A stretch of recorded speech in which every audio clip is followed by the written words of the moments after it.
Mm,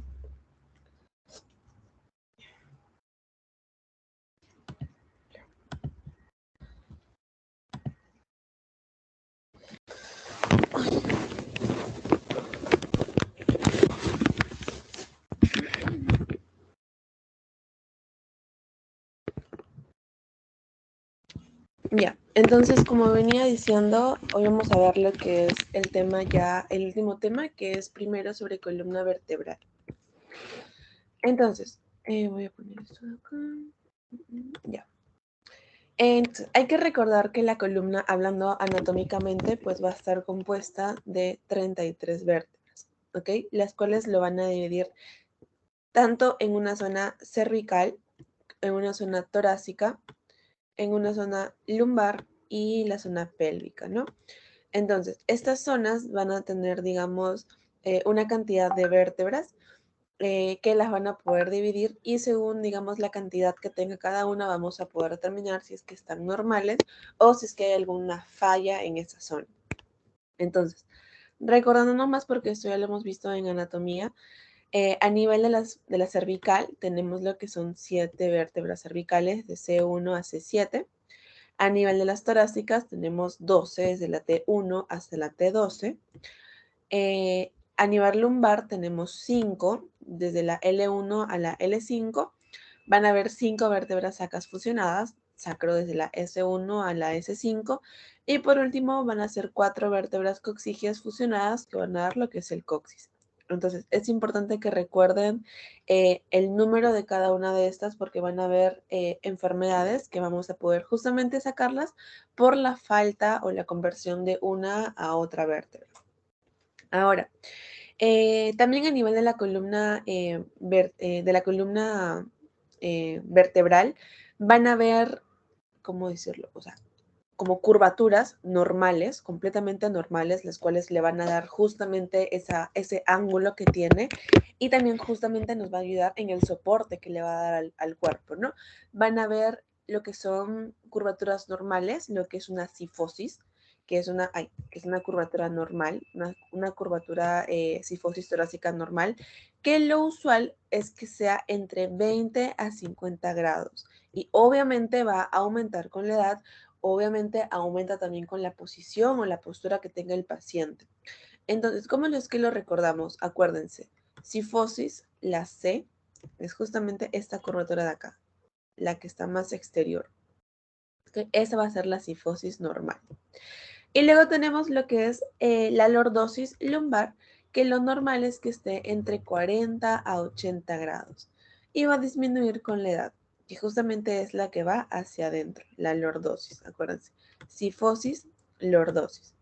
Otro dato importante es que si se dan cuenta la anatomía o la estructura de los cuerpos vertebrales, mientras más va bajando, el cuerpo vertebral se va a ir aumentando de tamaño. Ven, miren. A nivel cervical son muy, muy poquitos, bien, bien pequeño. En cambio, ya a nivel torácico, a nivel lumbar, los cuerpos vertebrales son más gordos, más grandes.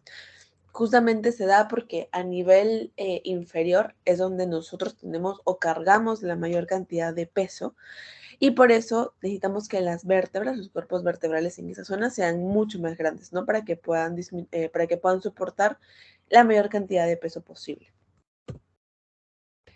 Ahora, más que nada para que se ubiquen también un poco en la parte anatómica, tenemos que recordar que lo que vamos a dividir, lo que es la columna, por ejemplo, la columna o las vértebras a nivel cervical, lo vamos a ver en 3 planos. Uno, que son estos acá, lo voy a ver con el puntero para que lo diferencie mejor. Ya. Lo van a dividir en 3 planos. Uno que es la parte anterior, que justamente es la línea vertebral anterior. Tenemos lo que es la línea vertebral posterior y ya la última, que es la línea espinolaminar, que es justamente esta de acá, la que da justamente con lo que viene a ser las apófisis espinosas, por eso espinolaminar. ¿Okay? Esa es de acá. Y otra cosa que ustedes también tienen que identificar cuando vean una radiografía de columna, muy aparte de los planos que les acabo de mencionar, es las estructuras anatómicas que conforma cada cuerpo vertebral. ¿A qué me refiero con esto? Me refiero que tienen que identificar lo que es un cuerpo, lo que es la masa lateral, lo que es el pedículo, que es este de acá, y lo que viene a ser justamente las apófisis espinosas. Eso en una vista lateral, miren, en una vista lateral se puede observar muy bien lo que son los cuerpos vertebrales y lo que viene a ser la apófisis espinosa principalmente.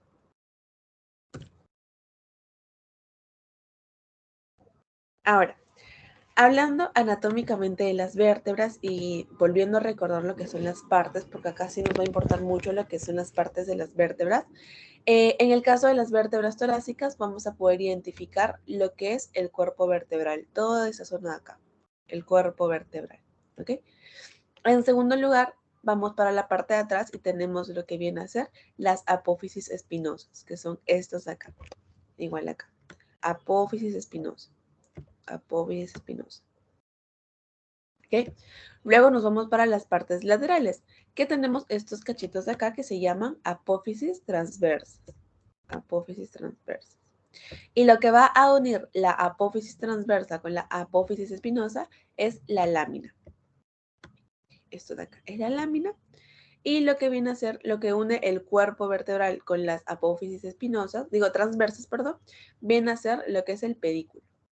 Entonces, todas esas estructuras van a conformar lo que viene a ser en los cuerpos vertebrales o la anatomía de las vértebras, mejor dicho, ¿no? Y ya por último, acá tenemos lo que es el foramen vertebral por donde va a pasar la médula. Entonces, ustedes siempre que vean una radiografía de columna, tienen que identificar todas estas partes anatómicas, pues no, porque si es que no se encuentra alguna de ellas o se encuentra en un tamaño mucho menor al normal, pues ahí hablaremos de alguna enfermedad o alguna patología. Entonces, siempre en una radiografía de vértebras o en una radiografía lateral, también siempre tienen que identificar cuerpos y apófisis espinosa de acá. Ahora, si bien tenemos las partes netamente en lo que es la anatomía, también tenemos que tener en cuenta que van a existir articulaciones y tenemos lo que es el proceso articular superior, que va a unir la parte superior, y el proceso articular inferior, que va a ser este de acá. Este de acá. ¿Okay? Esto nos va a permitir que las vértebras se encuentren correctamente articulares y que mantengan esa forma, esa línea vertical uniforme. Entonces, ya vimos lo que son las partes de una vértebra, ya vimos lo que son las articulaciones entre vértebras también. Y por último, nos queda ver lo que son los ligamentos, que van a ser aquellos encargados de que se mantengan unidas, se mantengan fijas. Y acá van a haber 5. Uno, tenemos el ligamento longitudinal posterior, que se va a encontrar en la zona posterior claramente. Tenemos el ligamento igual longitudinal anterior, que se va a encontrar en la zona anterior también, zona de acá. Tenemos lo que es el ligamento flavum, que se va a encontrar netamente en esa zona de acá. El ligamento interespinoso, en la parte interna. Y el supraespinoso, que se va a encontrar para acá. Entonces, esos 5 ligamentos son los encargados de mantener, digamos, la columna o los cuerpos vertebrales unidos, firmes y que se puedan, digamos, movilizar o cumplir su función de manera correcta. Ahora, muy aparte de lo que viene a ser, ay, voy a borrar esto.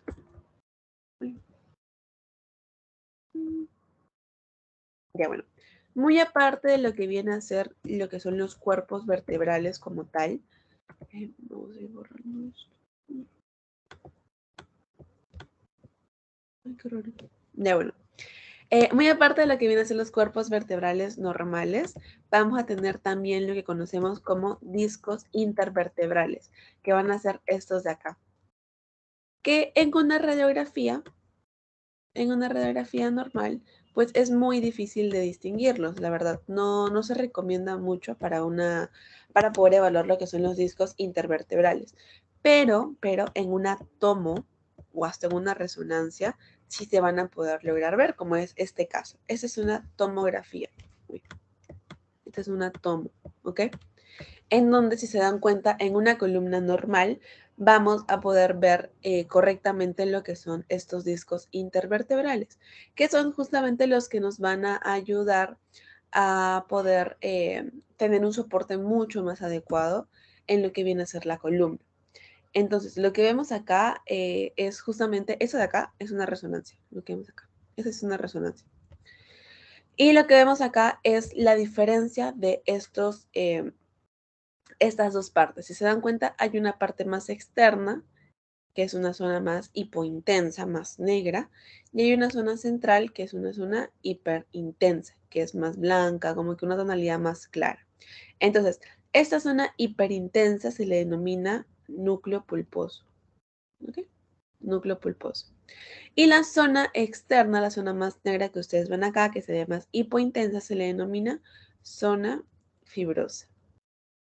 Estas van a ser las dos zonas de los discos intervertebrales.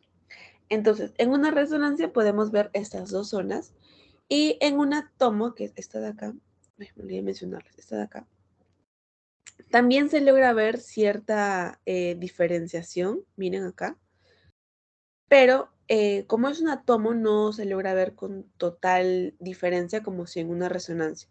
Entonces, una tomo y una resonancia magnética, ambas pueden ser útiles para ver lo que son los discos intervertebrales, pero ¿cuál es mejor? ¿Cuál te da una mayor diferenciación de las zonas? Una resonancia magnética. ¿Okay? Entonces, acá seguimos viendo lo que viene a ser los discos intervertebrales. Si se dan cuenta, esto es algo normal. Miren el tamaño, la forma, se logra diferenciar lo que es el núcleo central, el núcleo pulposo, lo que viene a ser la zona fibrosa. Miren, es una más externa. En cambio, esto es en una columna normal, en una columna buena, sana. ¿Qué pasa cuando ya tenemos patológicos, ¿no? Enfermedades o también por la edad puede ser? Estos discos que deberían ser normales, que deberían encontrarse entre cada cuerpo vertebral, van a empezar a desaparecer. Miren, el tamaño es mucho más pequeño. En algunos casos ya ni siquiera existe. Mire cómo se encuentran los contornos mucho más abruptos entre vértebra y vértebra. Entonces, esto ya nos indica que hay una patología en esta zona de la columna. ¿Ven? Miren, siempre comparen una con otra. Esta es una columna sana y esta es una columna ya patológica. Entonces, dentro de lo que viene a ser patologías de la columna vertebral como tal, hay un término muy importante que es la listesis. ¿Y qué va a ser la listesis? Va a ser netamente esto de acá, el desplazamiento del cuerpo vertebral. Yo les había comentado que la columna tiene siempre un eje, ¿no? Un eje vertical donde todos los cuerpos vertebrales están interconectados por medio de articulaciones, ligamentos, los mismos cuerpos vertebrales, pero cuando esta alineación ya se vuelve con un cierto desplazamiento, ya sea de una vértebra o de muchas más vértebras, ya se le denomina listesis, ¿ok? Esta listesis puede ser de tres tipos.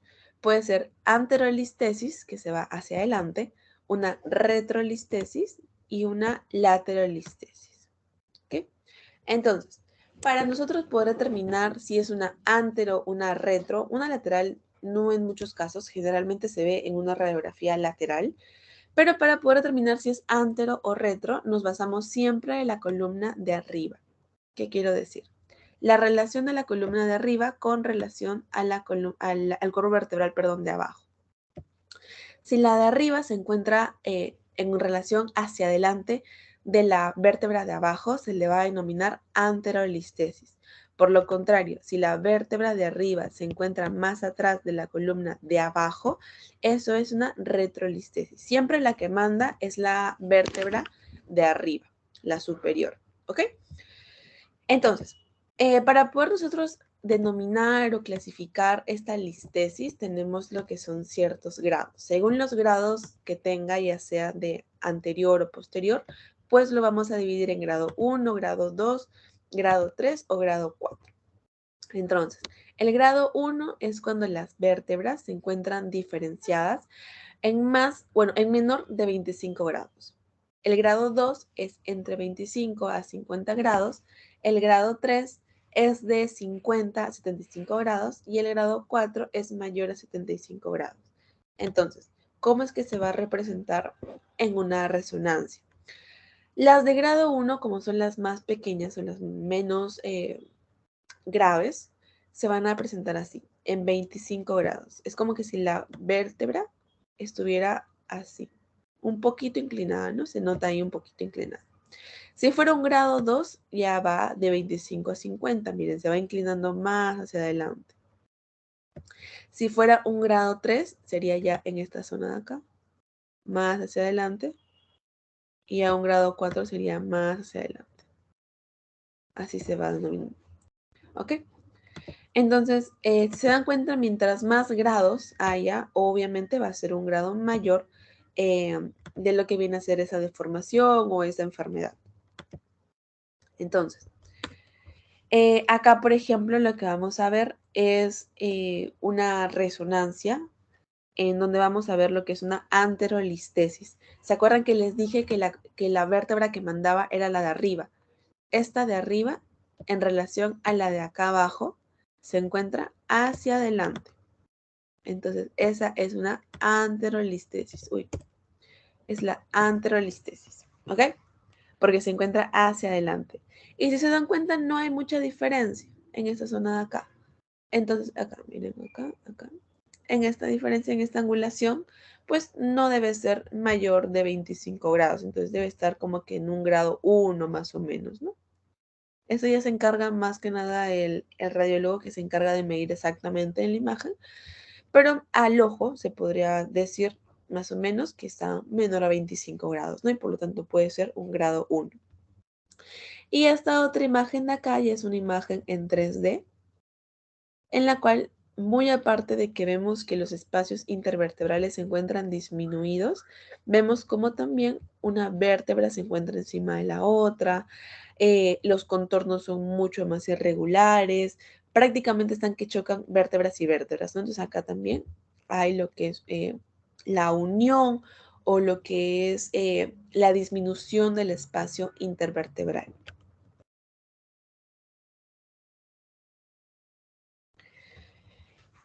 Mm, ya, y ahora sí. Ya, entonces acá les pongo algunos ejemplos de lo que viene a ser la listesis, los tipos de listesis, ¿no? Entonces acá tenemos, si se dan cuenta, si trazamos una línea diagonal, vemos cómo la vértebra de acá está más posterior en relación a la vértebra de acá. Entonces, ven cómo hay una diferencia porque todas las demás están como que más alineadas. Esta diferencia que va para atrás, yo les dije, la de arriba manda. Si está para atrás, esta es una retrolistesis. Por lo contrario, si se dan cuenta en la de acá, miren, esta vértebra, este cuerpo vertebral, en relación al de abajo, se encuentra mucho más hacia adelante. Miren, si trazamos una línea acá.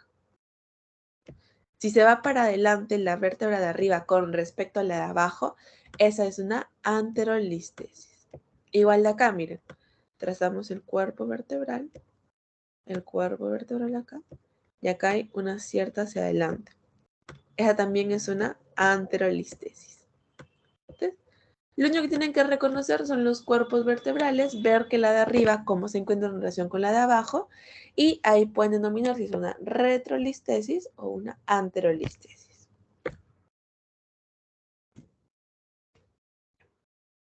Uy, no sé por qué se queda así.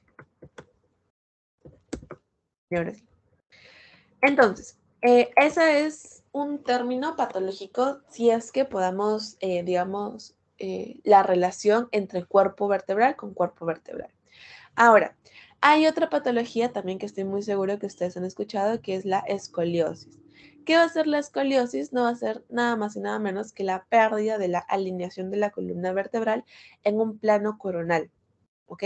Esta patología se va a diagnosticar en un plano coronal, en una radiografía de frente, en la cual nos va a permitir ver lo que es la alineación de la columna vertebral. Ahora, para nosotros poder decir que es una escoliosis, necesitamos identificar lo que es el ángulo de Cobb.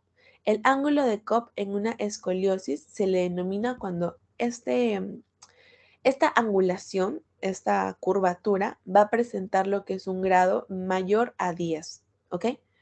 Un ángulo de Cobb es denominado mayor a 10. ¿Por qué?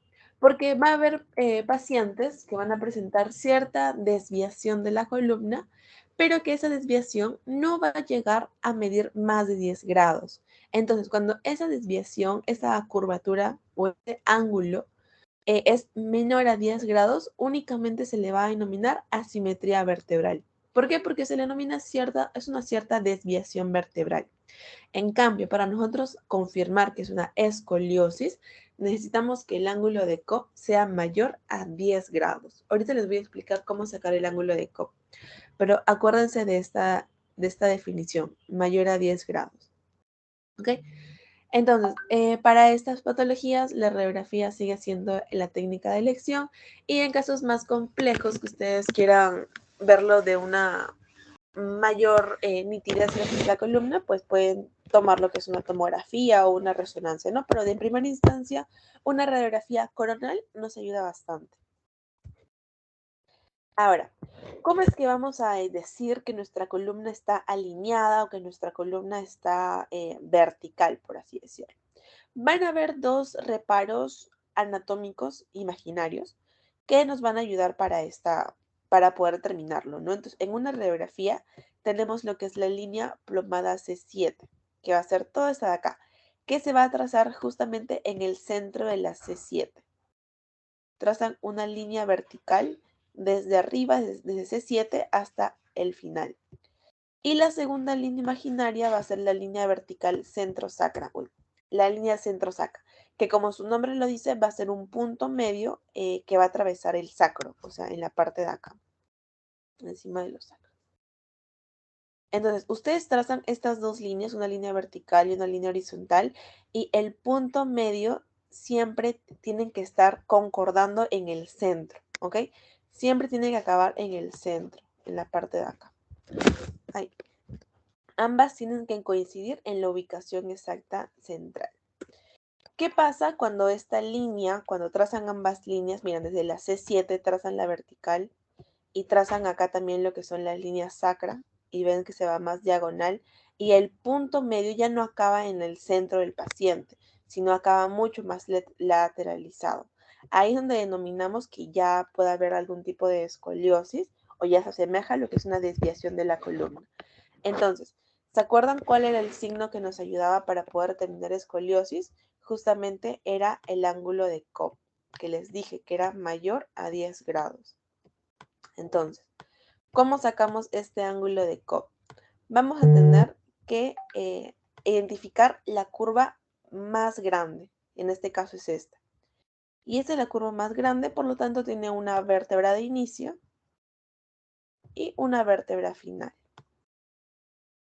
Entonces, entre esas dos vértebras, porque obviamente van a haber vértebras más neutrales, ¿no? Que están un poquito desviadas, y también van a haber vértebras estables, ¿no? Como las de acá. Pero van a identificar lo que es su vértebra inicial y su vértebra final. Ambas van a trazar lo que son líneas en diagonal hasta que formen este ángulo.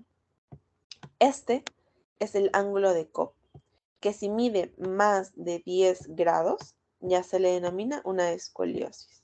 En este caso, medirá mucho más de 10 grados, entonces ya esto es denominado una escoliosis. ¿Okay?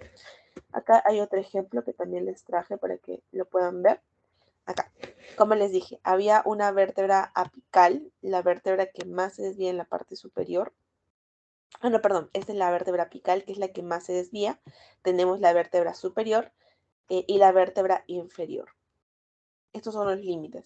Entonces, entre estas dos vértebras se va a trazar lo que es una línea diagonal y se va a medir lo que es la angulación.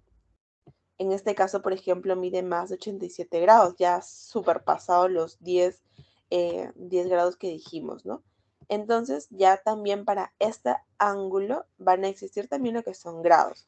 Van a existir 3 grados. Uno que es leve, otro que es moderado y otro que es severo. En un grado leve va a ser de 10 a 24 grados, que es un grado bastante pequeño. En el caso de uno moderado, que es de 24 a 50, que ya es un poquito más grave.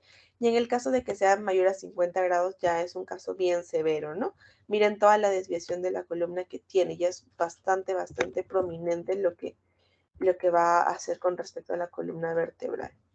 Entonces, esto, acuérdense, el ángulo de Cobb mayor a 10 grados nos va a ayudar a identificar o diagnosticar lo que es una escoliosis a nivel radiográfico. Ahora, hay también otro término que es importante que lo aprendan, que es justamente la sacralización y lumbarización. Estos dos sí es importante porque ha venido en pregunta de examen, entonces es importante que lo sepan reconocer. Entonces, vamos a empezar. Ustedes se acuerdan que justamente la última T, que es la T12, va a acabar con un reparo anatómico, que es las costillas. Entonces, para que se guíen, la última costilla se va a insertar en T12. A partir de ahí empezamos a contar lo que son las lumbares. La lumbar 1, la lumbar 2, la lumbar 3, la lumbar 4. Pero acá ya no hay lumbar. Acá ya empieza a ver lo que es el sacro. Y si ustedes recuerdan anatomía, acuérdense que ¿cuántas lumbares eran? Eran 5 lumbares. Entonces, cuando acá, si se dan cuenta, solamente hay L1, L2, L3, L4 y ya no hay L5. La L5 se está convirtiendo en un sacro, ya en un sacro. Entonces, cuando una lumbar se empieza a convertir en una sacra, a eso le llamamos sacralización. ¿Ven? Es como una lumbar se convierte en una sacra, se le denomina sacralización. Por lo contrario, miren acá, tenemos las costillas, tenemos lo que es la T12 y empezamos a contar. Empezamos a contar. L1, L2, L3, L4, L5. Hasta ahí es lo normal, ¿no? Pero miren, acá hay otra. L6. Y recién acá se empieza a formar lo que es el sacro. Entonces, cuando una sacra se convierte en otra lumbar que no debería haber, a eso se le denomina lumbarización. ¿Ok? Eso sí tiene que quedar claro porque eso sí les pueden preguntar y les pueden poner imágenes así. De frente, ustedes buscan lo que son las costillas, ya, acá acaba T2. Cuentan L1, L2, L3, L4. Si acá se queda L4 y ya no ven otra L5, sino que ven ya de frente el sacro, esa lumbar que se convierte en sacra es sacralización, se convierte, muta. Hay una sacralización. En cambio, cuando empiezan a contar L1, L2, L3, L4, L5, hasta ven una L6, miren, acá se ven todavía las apófisis espinosas todavía para que lo puedan distinguir mejor. Digo, las transversas, perdón. Y ven que esta L, que debería ser sacra, ahora es lumbar. A esa sacra que se convierte en lumbar se le denomina lumbarización. ¿Ok? Eso es importante que sí lo repasen y lo recuerden porque sí les pueden preguntar. Ahora, otro término que también ayuda mucho para poder identificar patologías a nivel de la columna vertebral es lo que denominamos la mega apófisis transversa. ¿Qué es una mega apófisis transversa? Es cuando una de las apófisis transversas, acuérdense que son estas de acá, miren el tamaño, son regulares, son parejas, se pueden comparar y se pueden identificar. ¿Qué pasa en esta zona de acá? Acá hay una normal, miren el tamaño, pero miren esta de acá. Es mucho más grande que la de acá. Entonces, a eso denominamos una mega apófisis transversa. Cuando una de las apófisis transversas crece o es de un tamaño mucho mayor que el de su contrario. Luego tenemos otro término que es la espina bífida oculta. ¿Y qué va a ser esta espina bífida oculta? Es cuando hay una mala fusión en lo que viene a ser justamente estos arcos posteriores de la vértebra. Hay una mala fusión y lo van a ver como separado, ¿no? No se termina de fusionar lo que es la vértebra. Entonces, a esa falta de fusión de las vértebras se le va a denominar lo que conocemos como espina bífida oculta. Y luego tenemos lo que son los bloques congénitos, ¿ok? ¿Qué van a hacer estos bloques congénitos? En palabras simples y sencillas, es cuando dos cuerpos vertebrales están juntos. Miren, acá hay uno y acá nomás atrás hay otro. Están como superpuestos. Entonces, a esa unión o a ese conjunto de vértebras que se encuentran superpuestas, que se encuentran juntas, se le va a denominar bloques congénitos, ¿no? Porque forma como un bloque. Igual acá, miren, mejor se ve en una radiografía lateral, pero acá también se puede observar. Acá.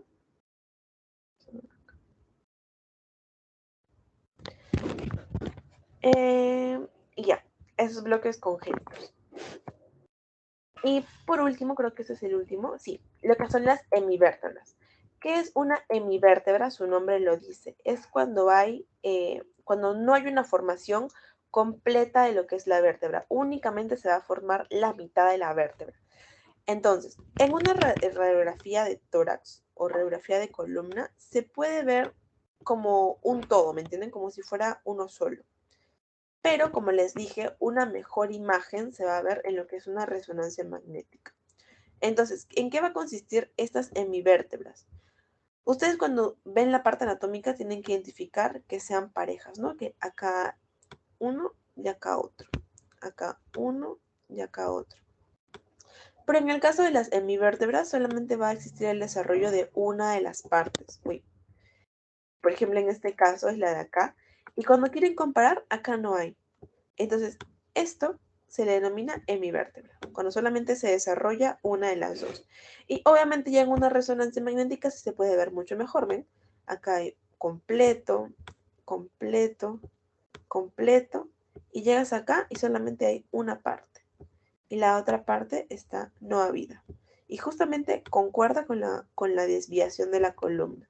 Entonces, a esto que denominamos que no se ha formado de manera completa lo que es la vértebra, es lo que se denomina hemivértebra. ¿Ok?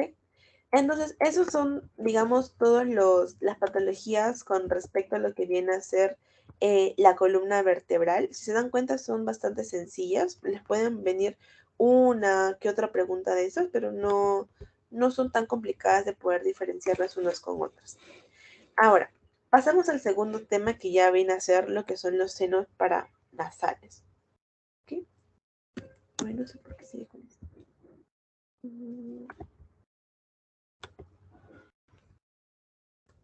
Ya, bueno, ahora sí. Entonces, ¿qué van a ser los senos paranasales? Los senos van a ser cavidades de áreas cubiertas por mucosas en íntima que van a estar relacionadas con lo que son las fosas nasales. Estos senos paranasales tienen distintas funciones.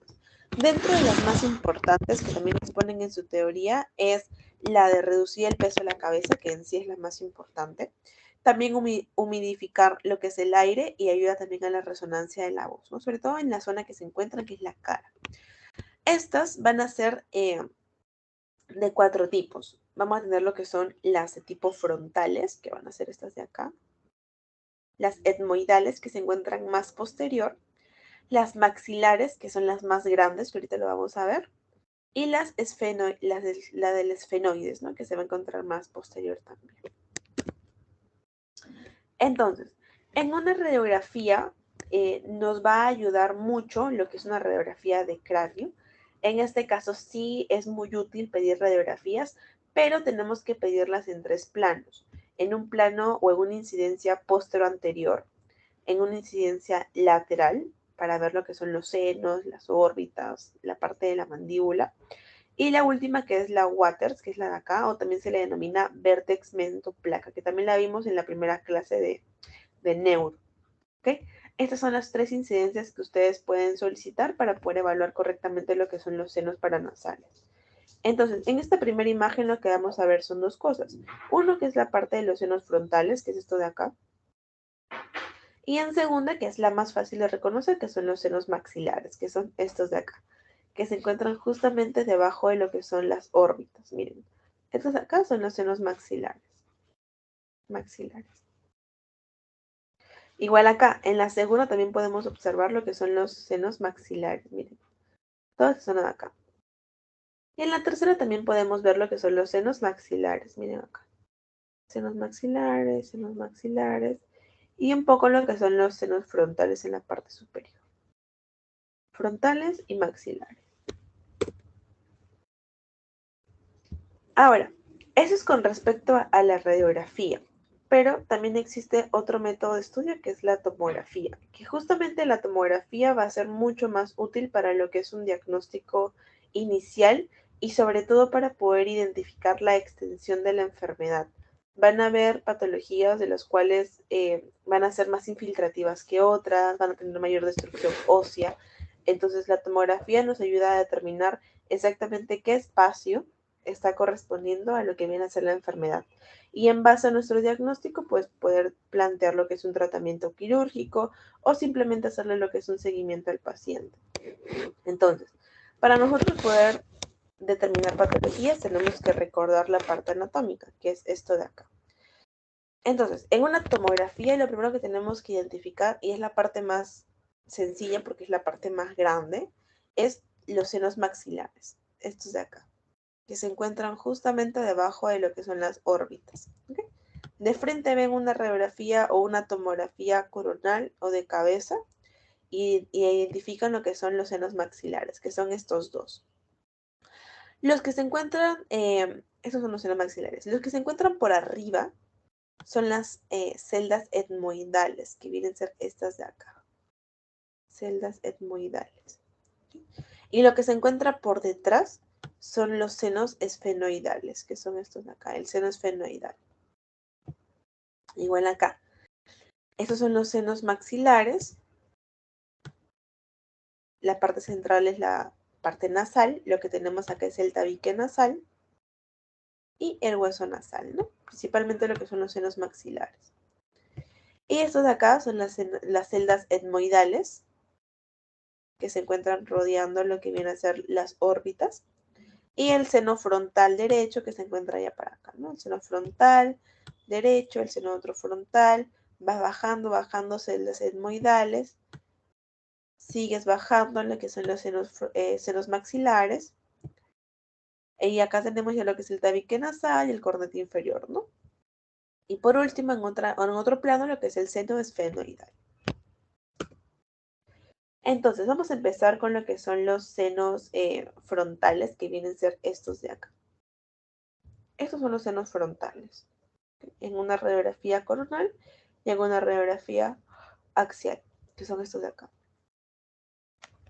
Entonces, ¿cómo es que los vamos a identificar? Ambos, los senos frontales, se van a encontrar por encima de lo que vienen a ser las órbitas, miren, y por encima de los senos etmoidales, que se encuentran acá abajo. Por encima y también medial a estos dos reparos anatómicos, se le va a denominar lo que son los senos frontales. Ambos senos frontales se van a originar de lo que vienen a ser las celdillas etmoidales anteriores y justamente la pared superior que van a tener y la pared posterior también van a separar lo que son los senos de la bóveda craneal, o sea, en la parte central. ¿Ok? Y el tabique nasal también nos ayuda mucho para poder ubicarnos, ¿no? Pero principalmente las dos estructuras que tienen que identificar son las órbitas, que se van a encontrar mediales a esta, y lo que viene a ser los senos etmoidales, ¿no? Que se van a encontrar por arriba de estos senos etmoidales. Ahora, hablando de los senos etmoidales, van a ser denominados como un grupo de casillas entre 3 a 18. ¿Okay? Los senos etmoidales van a estar constituidos por grupos de entre 3 a 18 celdillas, ya sea anteriores o posteriores. Estos senos etmoidales se van a encontrar, como lo dijimos, también mediales a las órbitas. Miren, aquí están las órbitas. Y se encuentran mediales para el centro. Aquí. Se van a encontrar también inferiores a los senos frontales, como lo vimos acá. Senos frontales se encuentran para abajo, inferiores. Y también se van a encontrar anteriores a lo que son los senos esfenoidales. ¿Ok? Estos senos etmoidales van a lo que es presentar lo que se conoce como un cornete buloso. le voy a escribir cornete buloso. ¿Y qué va a hacer este cornete buloso? Este cornete buloso va a ser cuando el cornete medio se va a llenar de aire. Entonces, acá tenemos lo que son los senos. Y si se dan cuenta, tienen una densidad negra. ¿Ok? Se van a ver negros porque acá se encuentra todo lleno de aire. Cuando vean este signo en el cual todo está lleno de aire, miren, todo se encuentra blanco, digo negro, perdón. Eso se le denomina lo que se conoce como cornete buloso. Igual creo que acá hay otra imagen. Ese cornete buloso también se le va a denominar concha bulosa. Cualquiera de los dos está bien dicho. Entonces, si comparan uno con el otro, miren cómo acá hay una mayor cantidad de aire, una mayor cantidad de espacio, que se va a ver negro. A eso se le denomina concha bulosa o cornete buloso. Igual acá, miren, hay una mayor cantidad de aire en esa zona. Entonces, eso nos indica que está neumatizado, ¿ok? Neumatizado. Un cornete inferior que tiene medio aire, como que está con la densidad aire, se le va a denominar que está neumatizado y por lo tanto nos indica que es una concha bulosa o también lo que se le denominaba un cornete buloso.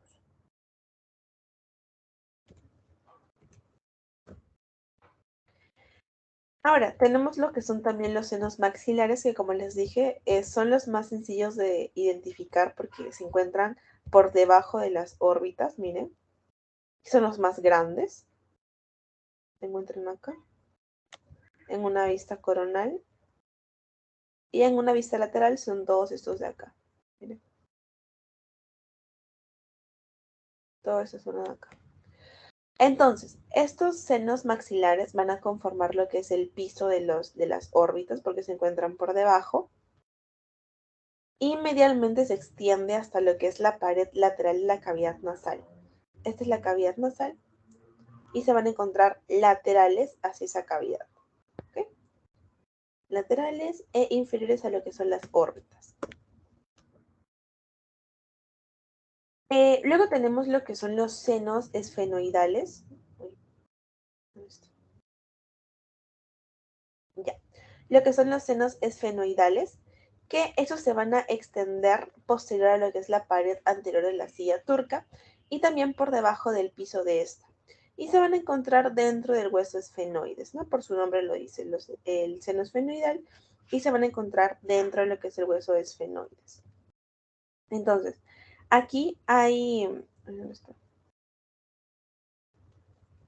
Ya, ahora sí. Hay dos como que reparos también, que supongo que lo habrán visto también en anatomía, que justamente nos hablan de los meatos. Y van a ser dos meatos, uno que es el meato medio y otro que es el meato superior. Entonces, ¿qué van a hacer estos meatos? Los meatos van a ser lugares donde estos senos eh, van a drenar, ¿ok? Entonces, en estas cavidades, en estos meatos, tanto el meato medio como el meato superior, van a haber senos que van a drenar su contenido ahí. Y lo vamos a dividir según el meato medio, que van a drenar lo que son los senos frontales, el seno maxilar, lo que son las eldías etmoidales anteriores. Estas tres estructuras van a drenar en el meato medio. En cambio, en el meato superior van a drenar lo que son las eldías etmoidales posteriores y lo que es el seno esfenoidal. Entonces, únicamente nos va a interesar esto, sobre todo en la parte de patologías, porque vamos a poder identificar que según el drenaje que se encuentre, vamos a tener como origen si es que ha sido de los senos frontales, si es que ha sido de los senos maxilares o de las eldías etmoidales anteriores, o si es que ha sido de las eldías etmoidales posteriores o del seno esfenoidal. Ahora, ya vamos a empezar a entrar a lo que son algunas patologías y la patología más frecuente que podemos ver con respecto a los senos es la sinusitis aguda. Entonces, ¿qué va a ser la sinusitis aguda? Va a ser una enfermedad en la cual nos va a importar mucho lo que son los antecedentes del paciente. Sobre todo van a venir pacientes que sean alérgicos, que tengan como antecedente lo que es muchas alergias. Van a venir pacientes con lo que es dolor de cabeza, sobre todo en la parte central, que al momento de que ustedes les piden que, por ejemplo, inclinen la cabeza hacia adelante, el dolor va a aumentar, ¿ok? Entonces tenemos pacientes que sufren con muchas alergias constantemente, van a presentar lo que es bastante moco en lo que se va a acumular justamente en estos senos y vamos a tener lo que son senos llenos de moco. Entonces esa obstrucción o ese acúmulo de moco en estos senos es lo que le va a dar la clínica al paciente. Entonces, ¿cómo es que lo vamos a identificar en una radiografía o en una resonancia? Vamos a poder ver lo que son, si se dan cuenta, en los senos normalmente van a encontrar lo que es aire o espacios de aire completamente libres, ¿no? Pero, ¿qué pasa en una sinusitis? Esta área donde solamente tendría que vertenciar aire va a empezar a llenarse de moco y va a existir lo que se le denomina este nivel hidroaéreo, ¿ven? Toda la parte de acá está llena de moco. Igual acá, miren. Toda la parte de acá abajo está llena de moco. Y van a ver solamente ciertos niveles hidroaéreos que van a encontrarse acá, que van a distinguir la parte del moco de la parte de aire. Entonces, esta va a ser una característica. Va a haber un nivel hidroaéreo. Además, también va a haber lo que es un aumento del espesor de la mucosa parietal. Va a haber también tumefacción de la mucosa nasal, va a estar mucho más incrementado. Y puede no solamente comprometer una parte, sino que también en algunos casos, cuando es más severo, puede comprometer completamente lo que es el seno. Miren cómo está ocluyendo completamente todo el seno acá. Acá también, miren, todo el seno maxilar lo está ocluyendo y se va hacia la parte frontal, miren. Entonces, en la imagen, por ejemplo, de acá, como les dije, van a ver celdillas etmoidales llenas de líquido. Y en la parte de acá vamos a tener lo que ya el cornete inferior que está completamente lleno de líquido. Miren, entonces una de acá. También maxilar acá.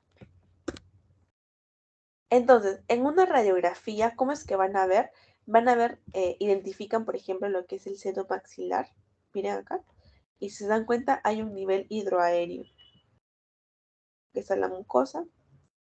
Y acá está libre, ¿no? Que está libre. Pero en la parte de acá sí está lleno de moco. Y hay este nivel hidroaéreo. Igual acá, miren. Los senos.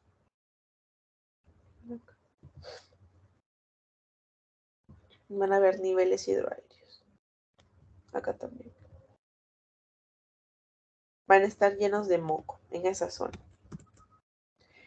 Ahora, esta sinusitis es que no se trata a tiempo, pues porque es un evento agudo, puede traernos complicaciones. Y van a haber dos complicaciones principales. La primera es que puede producir lo que son abscesos orbitarios a nivel de la órbita. Acuérdense que las estructuras anatómicas están muy juntas. Entonces, de una a otra es muy, muy frecuente que se pueda ver lo que es, o que se forme lo que es un absceso, ¿no? Sobre todo porque ya va a comprometer lo que son algunos músculos cercanos o el tejido celular subcutáneo también cercano. Entonces, por contigüidad es que se va a formar este absceso en la zona preorbitaria o hasta orbitaria, ¿no? Y la segunda complicación son la celulitis facial, que cómo lo van a determinar, si se dan cuenta, este grosor es más o menos como de 1 centímetro, ¿no? Pero en la zona de la celulitis, esta pared se va a encontrar engrosada mucho mayor, aproximadamente casi 2 centímetros. Entonces, este engrosamiento de la pared o de las mucosas, acompañado obviamente también de la clínica que pueda presentar el paciente y la tumefacción y todas las características que incluyen lo que es una celulitis, el color de la piel, el rubor, el aumento, la tumefacción también, el aumento de temperatura en esta zona, nos da una segunda complicación, que es de, mira, esta sinusitis que está acá, ya se empieza a complicar y se empieza a infiltrar en la parte de las paredes o en la parte de la mucosa, ¿no? Entonces ahí también podemos encontrar una segunda complicación que es la celulitis facial. Entonces, acuérdense, hay dos complicaciones, absceso orbitario y lo que viene a ser la celulitis facial. Ahora, lo que hemos hablado es sinusitis aguda, en un proceso agudo, rápido, que se resuelve y ya el paciente no presenta más complicación. ¿Qué pasa en el caso de una sinusitis crónica que no ha sido tratada a tiempo o es un paciente que tiene ya repetitivas veces que empieza a producir lo que son sinusitis agudas? Muy aparte de lo que viene a ser la tumefacción de la mucosa nasal, de lo que viene a ser el aumento del espesor de la mucosa también, acá va a haber una característica que lo va a diferenciar de una sinusitis aguda, que es esta de acá. Aumento de la densidad del seno y aumento de la densidad de la pared ósea. ¿Qué quiere decir? En una sinusitis aguda, como es un proceso rápido, es un proceso agudo, solamente vamos a ver lo que son niveles hidroaéreos y lo que es la presencia de mucosa. Pero en una sinusitis crónica, o sea, que le hemos dado ya más tiempo a la enfermedad para que se pueda desarrollar, no solamente se va a ver afectado lo que es el seno como tal, sino que ya la estructura ósea, las paredes óseas se van a encontrar engrosadas. Miren esta pared ósea que se encuentra mucho más calcificada y mucho más gruesa a comparación de la anterior que vimos, que eran más delgadas, miren, eran mucho más delgadas. Entonces, a este engrosamiento, justamente este signo de engrosamiento es lo que les va a denominar el diagnóstico diferencial de una sinusitis crónica de una aguda.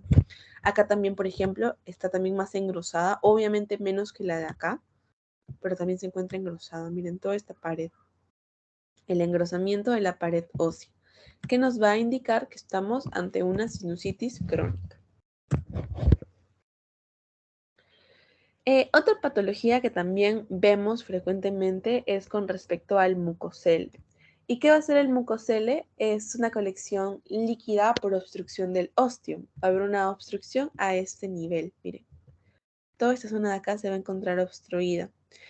Y lo que va a hacer es justamente como es una colección, es como si fuera un quiste lleno de moco, va a empezar a obstruir en esa zona, va a empezar a comprimir y por lo tanto va a hacer que el seno se distienda, que aumente de tamaño. Por lo tanto va a haber una distensión del seno.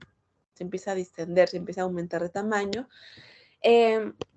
Al momento de crecer como un quiste normal, las paredes van a adelgazarse porque empieza a crecer y por lo tanto va a dar la apariencia de una radiotransparencia, ¿no? Mucho más claro. Entonces lo que va a comprometer lo que es el mucosele, en términos simples, va a ser como un quiste lleno de moco, de una colección líquida, que va a empezar a obstruir lo que es el osteo. Obstrucción. En esta zona de acá.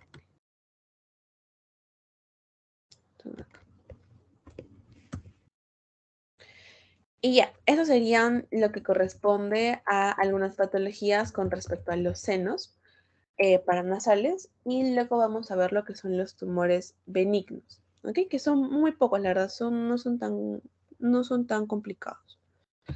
A la cabeza tenemos uno de los más frecuentes que son los pólipos. Los pólipos van a ser denominados como unas radiopacidades circulares u ovales que se van a encontrar dentro de los senos, ¿ok? Y estas radiopacidades circulares tienen características también de benignidad, ¿no? Como hablamos en clases pasadas, entre las cuales tenemos sobre todo dos. Uno, que van a tener bordes regulares. Acuérdense que esto nos indica que algo es benigno. Y en segundo lugar, lo que es una densidad homogénea. Cuando le pasamos lo que es contraste, van a pintarse de una manera homogénea. Además que no van a comprometer la pared, no va a haber lo que es destrucción ósea y lo van a ver uniforme, ¿no? Van a ver bolitas como circulares. Acá. Radiopacidades circulares u ovales. Acá también. Pero si se dan cuenta, no compromete lo que es la pared. Nada, nada de la pared, miren. Solamente se ven bordes nítidos, regulares, que son independientes de la pared ósea.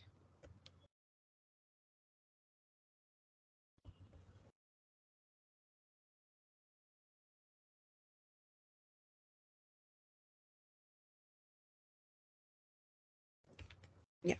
Acá también, por ejemplo, vemos lo que son las radiopacidades. Se ven como circulitos, ¿no? Pero si se dan cuenta son bien delimitados. Igual acá. Son bien delimitados. Y sobre todo que la parte de la estructura ósea de los huesos que están alrededor no los van a comprometer. Están íntegros. Y únicamente van a ser como circulitos, como bolitas que están ahí metidas, ¿no? Miren, los bordes también son regulares. Miren, la densidad es homogénea. Entonces, a eso le vamos a ir denominando lo que son pólipos. Ahora, otro tumor benigno epitelial que justamente es la mucosa nasal es lo que conocemos como papiloma. ¿Y qué va a hacer el papiloma? Va a haber lo que es una hiperostosis focal que va a indicar el punto de inicio de lo que viene a ser el tumor. Y estos sí con frecuencia van a destruir un poco de lo que es la pared ósea.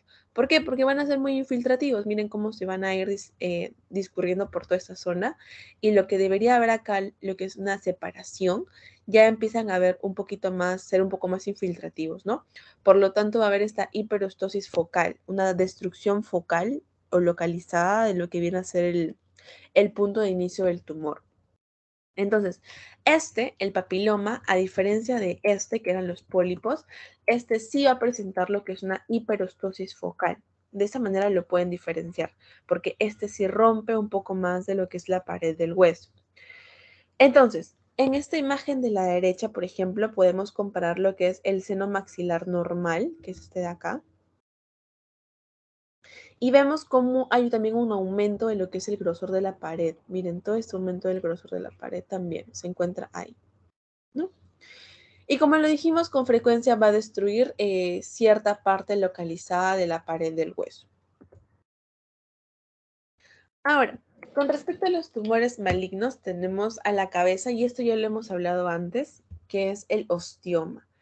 El ostioma en una radiografía lo vamos a ver como una radiopacidad homogénea intrasinusal circular de muy pequeñas dimensiones. Van a ser bastante pequeños, ¿no?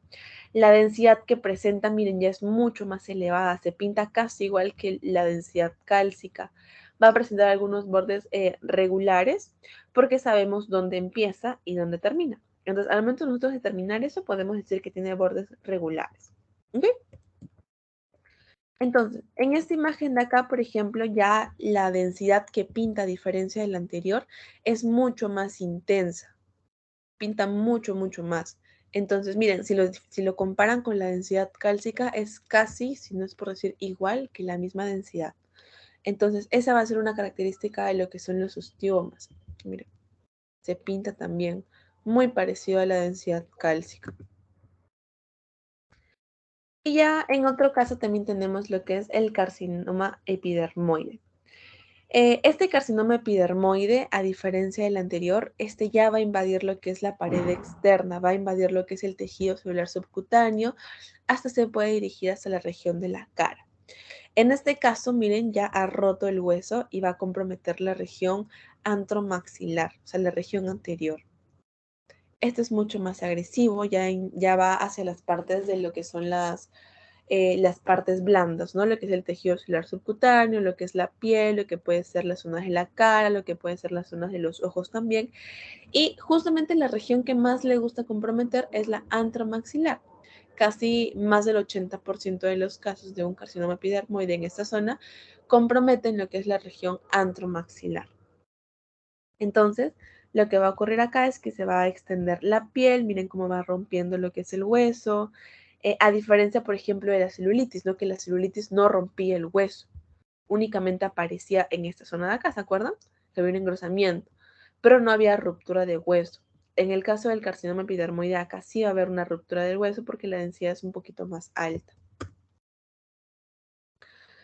Luego tenemos lo que es el osteosarcoma, que también ya lo hemos visto. Va a haber lo que es una osteolisis, es una masa mucho más compleja. Hablamos también de la reacción perióstica, la reacción perióstica, que era justamente eso de acá, que lo vamos a ver en sol naciente, que eran como pelitos que discurrían de la parte ósea. Eso nos indicaba malignidad también, que era justamente la reacción perióstica, que era cómo el hueso reaccionaba frente a estímulos externos o frente a algún agente patógeno que vaya y infiltra ahí, ¿no? Y empieza a formar lo que es la enfermedad. Y este es un tumor grande que va a romper huesos, que salen en forma de reacción perióstica y que en esa zona justamente cuando empieza a surgir de lo que viene a ser el mesénquima, que empieza a formar estos pelitos que ven acá, ya podemos pensar en lo que es un osteosarcoma. Y ya por último tenemos lo que son patologías inflamatorias, que ya son mucho más sencillas.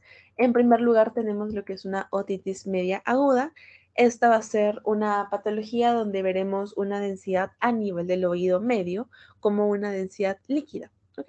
En esta zona de acá. En el conducto auditivo no debería haber absolutamente nada, no se debería observar nada y mucho menos en su interior. ¿Qué pasa en una otitis media aguda? Estas celdas, sobre todo las celdas mastoideas, se van a ocupar, se van a encontrar ocupadas de lo que viene a ser una densidad líquida. El paciente puede venir con una clínica, por ejemplo, de una otorragia, puede venir con secreción purulenta del oído, puede venir también con fiebre, porque es ya a nivel infeccioso, puede venir con lo que es un dolor, puede venir con disminución de la audición o hipoacusia, como se le denomina, disminución de la audición. Y esta otitis media aguda tiene mucha relación o puede ser también denominada como una complicación de la sinusitis. Acuérdense que en la parte de los senos, pues como todo está muy continuo, muy junto, pues si es que tenemos, por ejemplo, colección purulenta a nivel de los senos maxilares, se puede pasar, puede haber una infiltración y esa sinusitis, que también puede encontrarse en los senos frontales, puede pasarse ahí nomás a lo que viene a ser el conducto auditivo. Y eso puede formarnos lo que es una otitis media aguda, que van a encontrar justamente lo que es una densidad líquida, esa colección líquida, en lo que viene a ser el conducto o en el oído medio. Ahora, al igual que por ejemplo la sinusitis que hablamos que había una aguda y una crónica, acá también en la otitis media, vamos a ver lo que es una otitis media aguda y una otitis media crónica. Y de igual forma que la anterior, que en la sinusitis que hablamos, también se va a diferenciar porque en una crónica va a existir lo que es una calcificación en los huesecillos y también en la membrana timpánica. Va a haber esta calcificación, miren, esta calcificación. Entonces, muy aparte que tengamos un paciente con otorrea purulenta, con hipoacusia, va a venir también con lo que es una perforación timpánica. Y justamente por esta perforación es que se da a causa de la calcificación de la membrana timpánica. O sea, la membrana timpánica se encuentra afectada completamente. Por lo tanto, el paciente va a tener esta perforación y por lo tanto va a presentar lo que es una hipoacusia. Pero acuérdense, para poder diferenciar en imágenes una otitis media de una aguda, es que en la otitis media crónica, perdón, va a presentar lo que son calcificaciones en los huesecillos y en la membrana timpánica. En cambio, en la otitis media aguda, como es un evento rápido, un evento agudo, no le va a dar tiempo para calcificarse, por lo tanto, no va a haber calcificación. En la crónica sí hay calcificación. ¿Ven? Miren acá. Esto de acá es lo que se denomina una membrana timpánica calcificada y también se encuentra lo que es el mastoides ocupado, ¿no? Puede ser tal vez una complicación, como les dije, pero se encuentra acá, miren, calcificado. Y otra patología también inflamatoria es lo que conocemos como colesteatoma. Este colesteatoma se le va a denominar cuando empieza a ver lo que es una erosión ósea. Pero clínicamente, ¿cómo es que lo vamos a sacar? Porque se puede parecer mucho a lo que hemos visto anteriormente.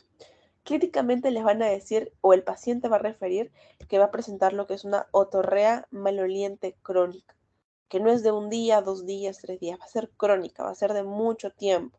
Y esta otorrea va a ser maloliente. Entonces, a diferencia de la anterior, que había una calcificación de la membrana timpánica, que había una hipoacusia, había una disminución, únicamente había una disminución de la audición. En el caso de un colesteatoma, ya hay una perforación de la membrana timpánica. Por lo tanto, va a haber una pérdida de la audición. Ya no va a ser una disminución, sino que va a haber una pérdida completa de la audición. ¿Sí? Eso va a caracterizar a lo que es un colesteatoma, muy aparte de la otorrea maloliente crónica que también va a presentar el paciente. Entonces, acá, ¿cómo es que lo vamos a ver? Por ejemplo, este va a ser todo lo que va a corresponder a la oclusión del canal auditivo. Por lo tanto, el paciente va a presentar disminución de la audición o una hipoacusia. Miren, esta es una de acá.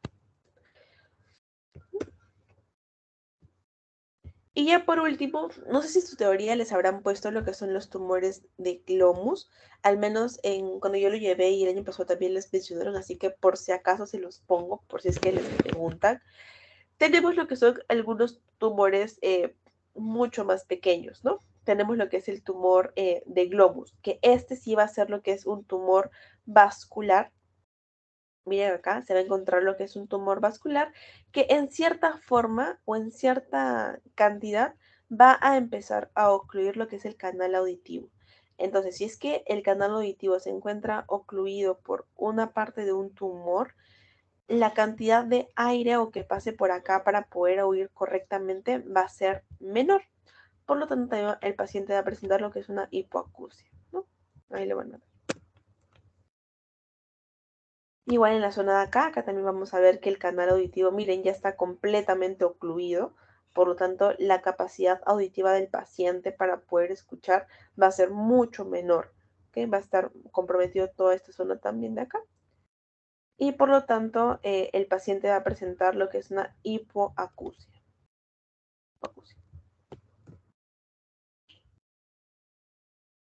Y ya por último tenemos lo que es la exocitosis del conducto auditivo externo. ¿Qué quiere decir esto? Vemos que parte del canal ya se encuentra obstruido por este crecimiento anormal en esta zona. Miren acá. En el conducto auditivo externo no debería existir nada, porque debería pasar correctamente lo que son deberían pasar correctamente para que el paciente pueda oír justamente y que llegue a la parte de la membrana timpánica.